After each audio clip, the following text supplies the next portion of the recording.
Welcome back, everyone, to another deep dive. Today, listener, we're looking at something pretty fascinating, really. It's this intersection between public image and, well, private legal battles, specifically Mallya's recent podcast. It kicked up a lot of dust, hasn't it?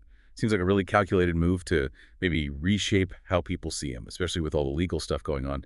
We've got your source material here, and our goal is really to get past the surface noise. Yeah, and what's really striking from the sources is just how crafted this podcast is. It's described as like a polished mix, right? Part personal story, part strategic messaging.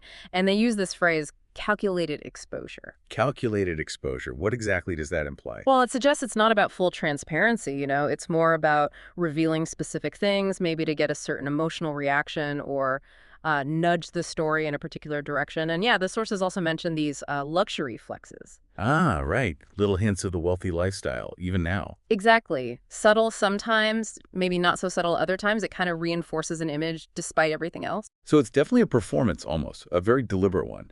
And it's clearly had an effect. Your sources show it definitely reignited the public conversation. On one side, it seems to have really energized his supporters, like playing into that idea of being unfairly targeted. Precisely. Tapping into that maybe David versus Goliath feeling or just general skepticism about the system, it rallies people who feel that way. But then there's the other side. It's also, made the skeptics even more cynical. No, definitely. The sources point to that cynicism quite a bit. It often comes down to this perceived gap, right, between the story he's telling and the documented legal facts. What kind of gaps are they highlighting? Things like strategic omissions, maybe? Or how those luxury flexes we mentioned seem, well, out of step with a narrative of hardship. One source even flagged an example where an emotional bit about sacrifice was right next to something about a lavish choice. That fuels the skepticism. Yeah, that's quite a tension. The curated story versus the, let's say, less flattering details. Exactly, that managed presentation against the other realities. It does sound like he's navigating two very different spaces at once. But here's where the sources kind of pull back the curtain, isn't it? While everyone's talking about the podcast, the Right. YouTube views, the social media buzz. Right, the public stage. Yeah. But far away from all that online chatter and opinion, the real drama, the stuff with actual, concrete consequences, that's still happening in the legal world. That's the crucial point the sources emphasize. It's easy to miss. The podcast is, one controlled narrative, his perspective designed to influence. But the legal system, that runs on different fuel.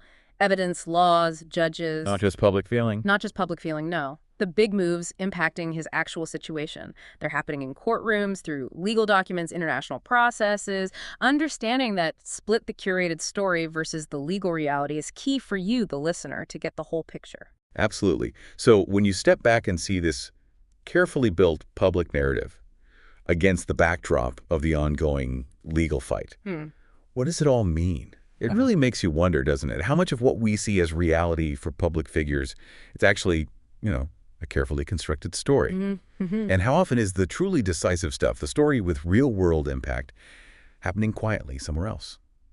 Somewhere far removed from YouTube metrics and hashtags. That's a big question. Yeah. Something to think about next time you're digging into the information you consume.